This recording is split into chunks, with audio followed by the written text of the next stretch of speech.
Chers amis, bonjour. Nous continuons notre entretien avec le pasteur Yanis Gauthier sur le thème de l'addiction. Bonjour Yanis. Bonjour Pascal. Tu as écrit un livre sur l'addiction et dans ce livre, nous comprenons bien que derrière chaque addiction, il y a une force qui domine l'homme. C'est ce que tu as ressenti lorsque tu étais vraiment sous l'addiction des stupéfiants?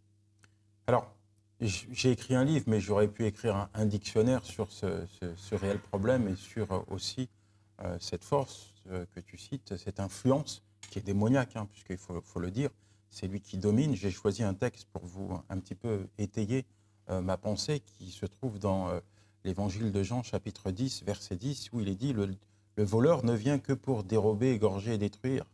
Et moi, je suis venu afin que les brebis aient la vie et qu'elles soient dans l'abondance. » Aujourd'hui, on peut le voir, tout ce que le diable fait est dans le but de détruire.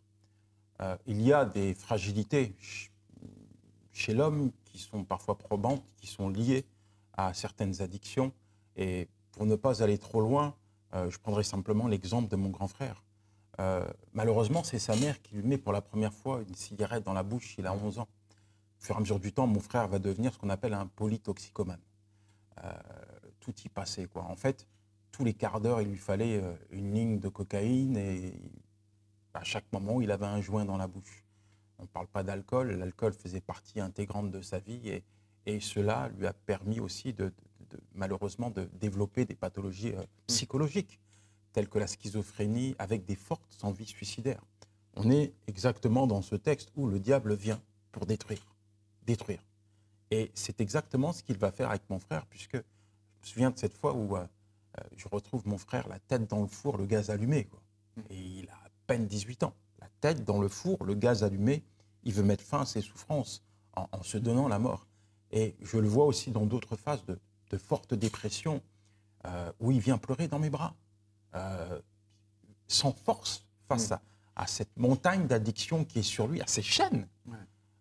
Et moi, j'étais ado, je ne savais pas quoi lui dire. Je ne connaissais pas Dieu, je disais simplement plus tard. Puis plus tard n'est jamais arrivé puisque mon frère est mort dans un restaurant et ce jour-là, après l'autopsie, les médecins nous ont dit qu'il était sous l'emprise de cocaïne.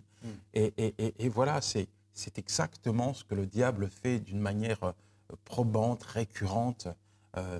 Il détruit. Combien de gens j'ai rencontrés qui sont détruits, qui sont morts quoique vivants? Combien de personnes sont addictes, attachées? Combien de personnes sont manipulées, esclaves de l'influence du diable? Il y a deux choix, il y a deux options. Soit on se laisse dominer, on n'essaye pas de trouver des solutions et on reste en l'état.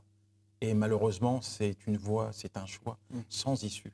Soit on comprend à quel point Dieu est bon. Jésus est venu pour nous donner la vie.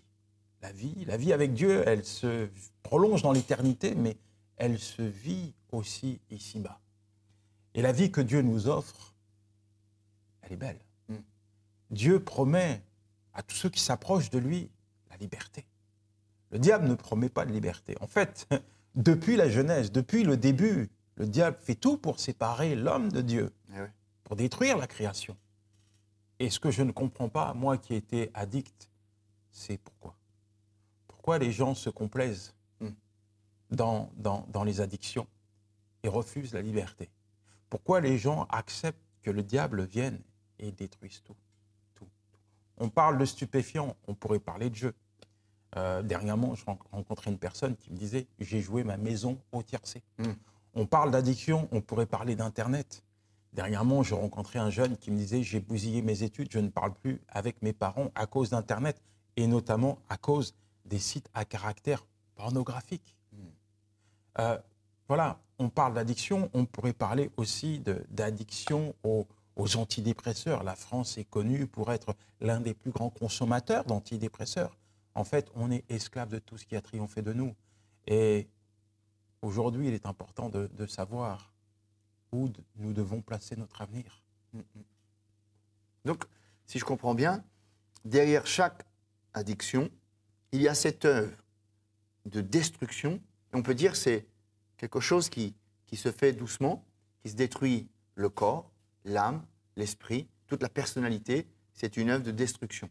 Cela me fait penser à ce verset de la Bible où il nous est bien montré que Jésus est paru pour détruire les œuvres du diable. Donc, Yanis, est-ce que tu crois que l'œuvre de la croix, c'est vraiment la base de cette liberté? C'est la porte à la liberté. C'est vraiment au travers de l'œuvre de la croix où Jésus nous donne cette autorité pour changer de camp. Bien sûr, je le crois. Alors, juste 2 points. Le premier, c'est, je crois qu'au-delà de ce que nous, on sait, il est important de comprendre que le diable n'a pas de critères de sélection. C'est-à-dire que les addictions, on les retrouve partout. On peut donner une bonne éducation à nos enfants, il n'en demeure pas moins qu'ils sont soumis à de multiples influences. Il est le prince de ce monde. Christ, à la croix, a gagné. Il a dépouillé le diable. Aujourd'hui, le diable se présente devant l'homme avec une arme redoutable, c'est le mensonge. Jésus a dit à son sujet, c'est le père du mensonge. Et quand on est enfermé dans ces mensonges, on croit qu'il n'y a pas d'issue. On croit qu'il n'y a pas de liberté possible. En réalité, si on l'écoute, on est condamné à vie, à perpète. On reste esclave, dépendant toute notre vie. Mais pourquoi croire en mensonge? Moi, je veux croire en la vérité. Qu'est-ce qu'est la vérité? La vérité, c'est qu'à la croix, Christ donne la possibilité, offre à tous ceux qui s'approchent de lui la pleine liberté. Ça, c'est la vérité. Donc, tu es en train de nous dire, Yanis, que celui qui se met à l'écoute de l'Évangile, qui lit l'Évangile et qui découvre le sens de l'œuvre de la croix, reçoit la liberté. Ça paraît, pour quelqu'un qui écouterait le message de l'Évangile pour la première fois, est-ce que tu penses que c'est presque trop facile? Je crois dans l'œuvre de Jésus à la croix et je peux entrer dans cette liberté. Mais tout le monde peut le faire alors. Il s'agit simplement de croire.